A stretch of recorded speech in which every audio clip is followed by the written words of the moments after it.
What is up, beautiful people? So this is sparked out of a comment I received on one of my shorts on my side channel, and it says that that means that the past can never be deleted. The mind can only ignore that register. And to some extent, that's true. But I said to this person, but is the mind, or should we be doing any ignoring at all, right? Because, if the past is ignored, does that absolve the problem, right? I think the bigger problem, rather than ignoring or not ignoring the past, is that the past always feels the need to come and manage the future. So, really, we can look at the past as knowledge, right? Because knowledge only arises in the past. Knowledge is an accumulatory process. So when we consider these things, it's not a bad thing to know. We can't say knowledge in itself is bad. But again, like I said earlier, what knowledge tries to do is it tries to capitalize on this past and say, because I have experienced something, because I have struggled, because I have effort, because I have pain, because I've had suffering, I know something you don't. But the point is, to me, nothing valuable comes out of pain or reoccurring pain, right? I think pain comes out such that you should deal with it immediately. Just like within the organism or the body, right? There's no use to keep accumulating this pain like a neurotically ascetic monk. There's no reason to continually invite unnecessary pain into my life. To me, that's not wise, right?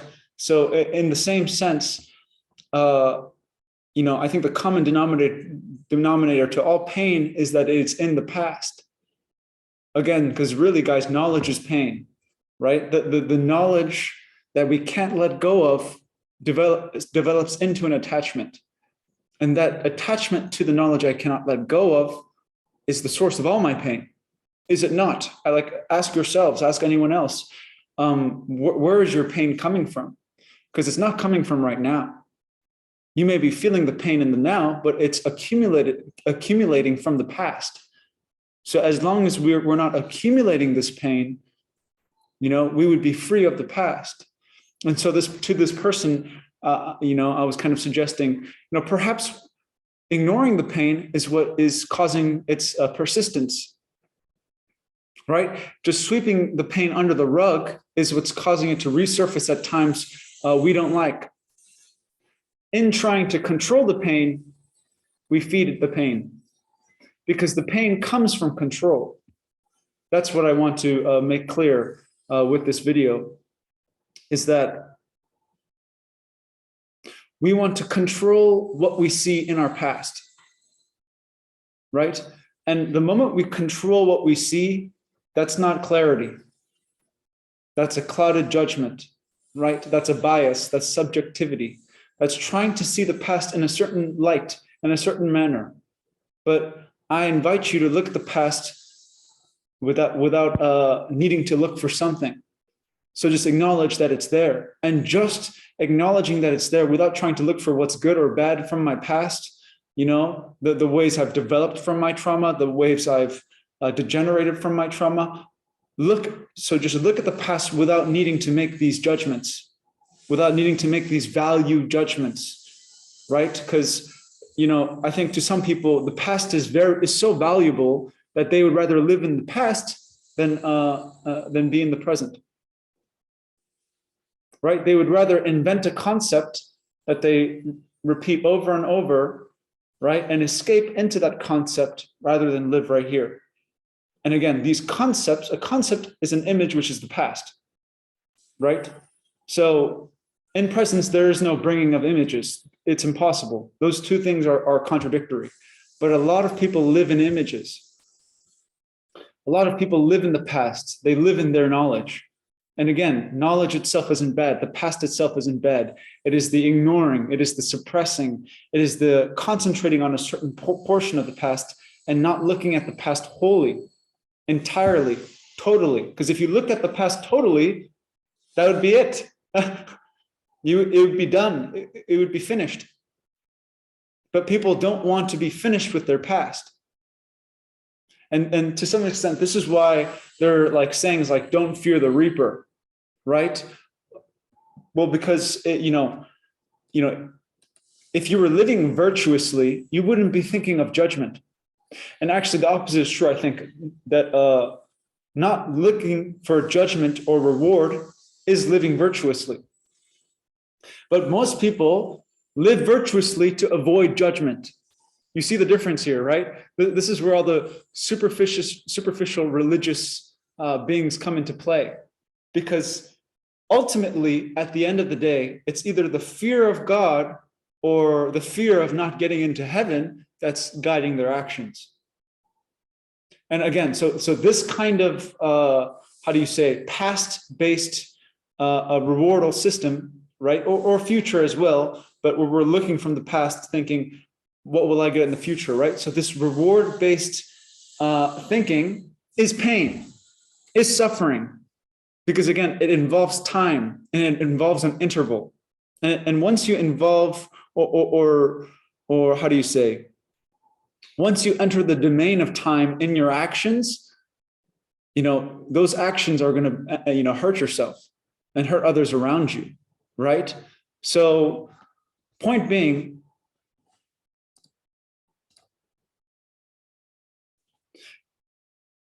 instead of calculating what has been done and what has not been done in the past, instead of attributing all this, knowledge, value, reasoning, justification, purpose in the past, let's just look at the past and let it go. I think that's compassion. I think that's forgiveness. I think there is no forgiveness if there is no freedom from the past. Right? That forgiveness or pre-sense, right? To sense beforehand or to give your attention before, forgive, presence, right? These two words are antithesis to the past, right? And it's not because they ignore or suppress the past, which most people are doing, but it's because they face it and look into it. And the looking into the past will show me everything I need to see. So I think this is probably the biggest problem in people is they want to see the past in a certain way. Again, they want to look at the past with their own conclusions. And again, that is utterly impossible and futile. So what a lot of these people are doing, which is basing their lives on the past, thinking that they're changing from it, right? Looking at the past in such a way where now I'm going to be different from the past. But the me that was in the past and the me now is the same, right? It's the same. The me is the knowledge. The me is the past. So as long as that point, that bias is there, the non-looking is the same. The lack of awareness is the same. So this is why it's so important to not, again, repress the past and have it resurface, but to look at it completely, to look at it whole, to look at its entirety, its pains and its pleasures, all of it, right? To not run from any portion of it, because the running of one portion of it or that avoiding one portion of my past will catch up to me eventually. So let's not sweep anything under the rug, right? And in the same sense, when we talk about past, we really have to talk about becoming. We really have to talk about the process of changing, right? This graduation process, this gradual process, right? And question is enlightenment a gradual thing, right? Is pure attention and awareness something that is a process where you slowly get more aware and more aware?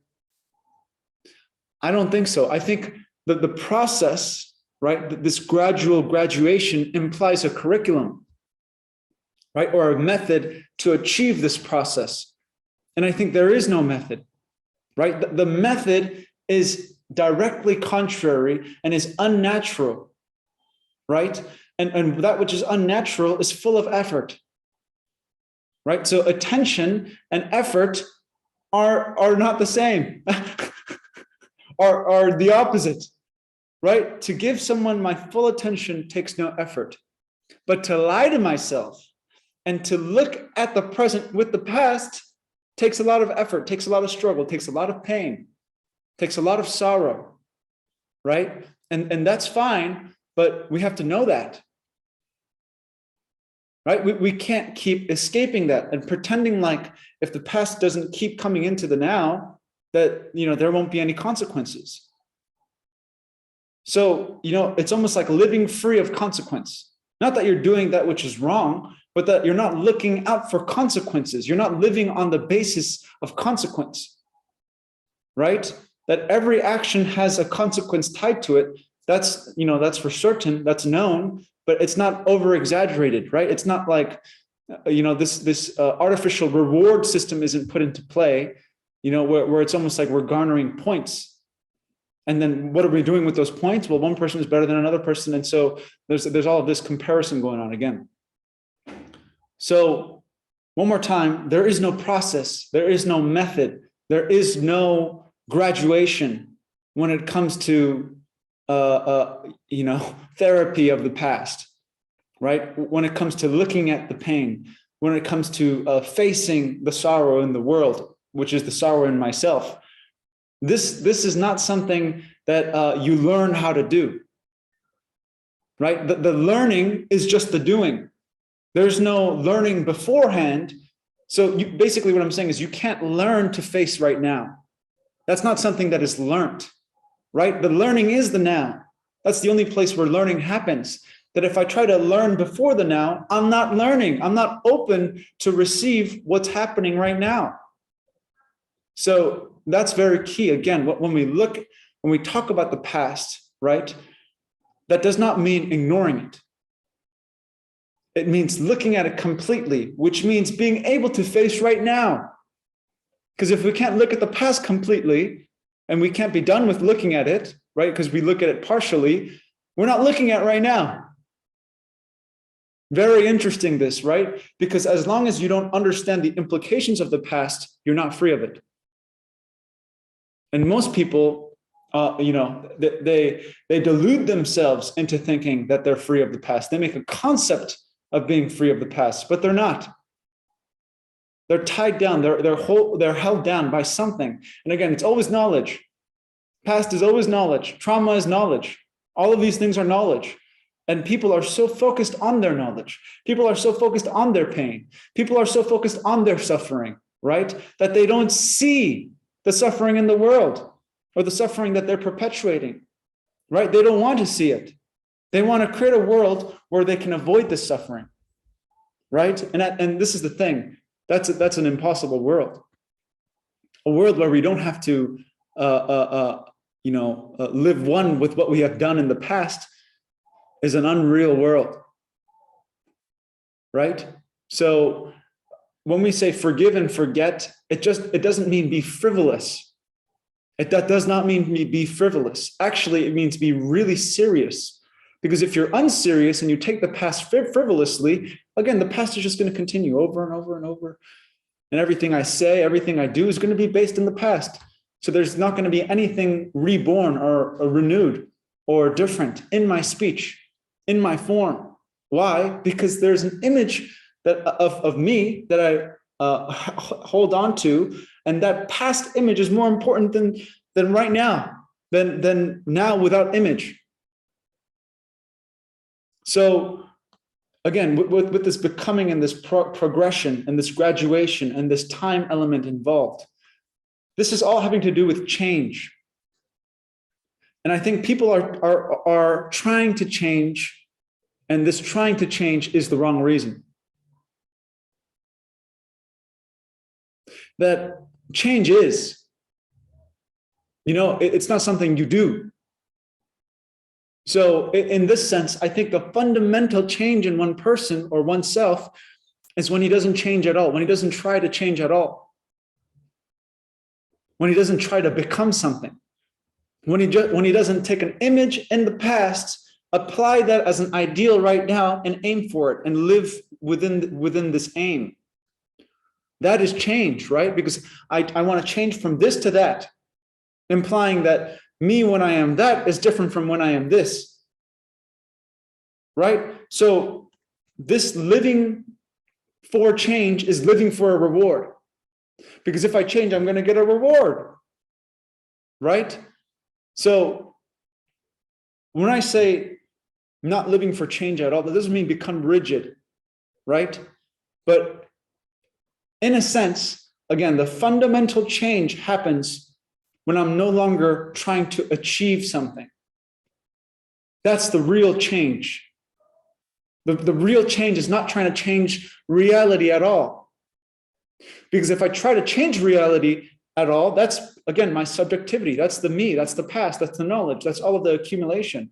And again, what I think and what I know is the past, simply put. So as long as I'm trying to change this, I can, again, as long as I'm trying to change this, I'm deluding myself by stepping outside of what is right now. And again, as long as I'm stepping out of what is right now, it means I'm not looking, that I haven't finished looking at the past. Because again, when you're finished looking at the past, when you've looked at it completely, acknowledged it completely, not accept or deny, just see that it's there, then you can move on. The accepting and denying of the past is saying my past was good, my past was bad, is what doesn't allow you to move on. Because it's not a matter of good or bad. It's just a matter of looking completely. And people don't want to look completely. So of course, all of these evil, negative, bad tendencies are going to reoccur.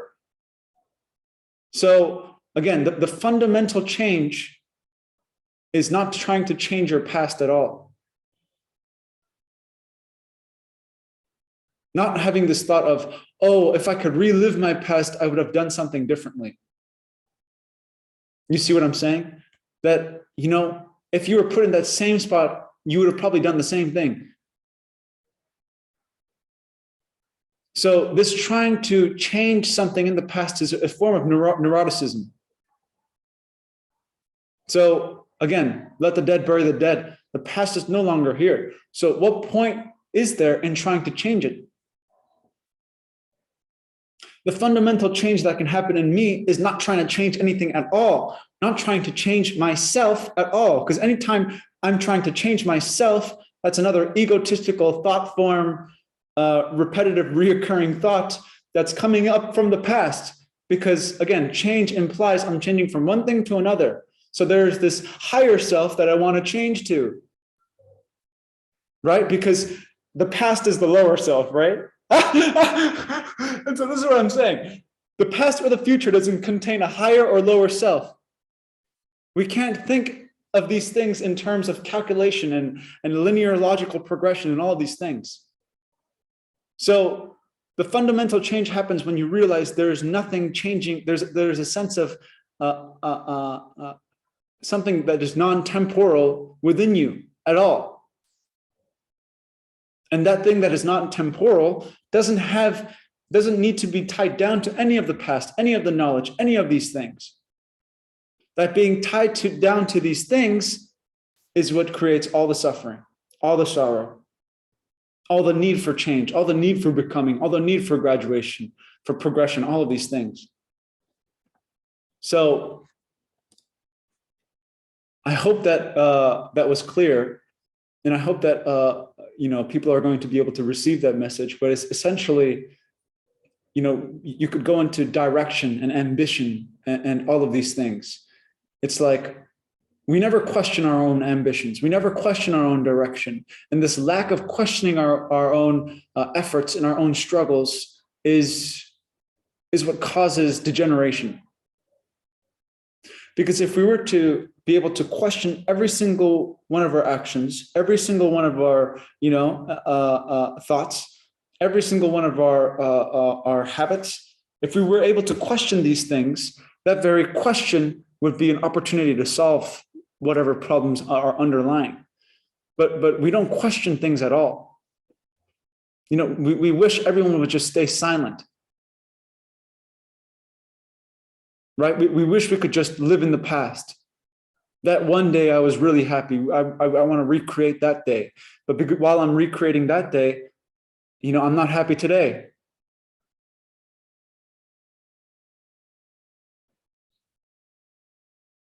So it's these kinds of things, guys. Again, I guess to just sum up. Again, when we talk the phoenix, for example, right? Just like the reaper, really, we have to die to our past. That you need to burn your past completely. And the burning your past completely is the attention and awareness of the past. It's not an ignoring, it's not a taking your attention off of the past and concentrating with effort and struggle away from the past and creating this direction, ambition, value, judgment system outside of the past to escape the past. The very escaping of the past will bring you right back to it.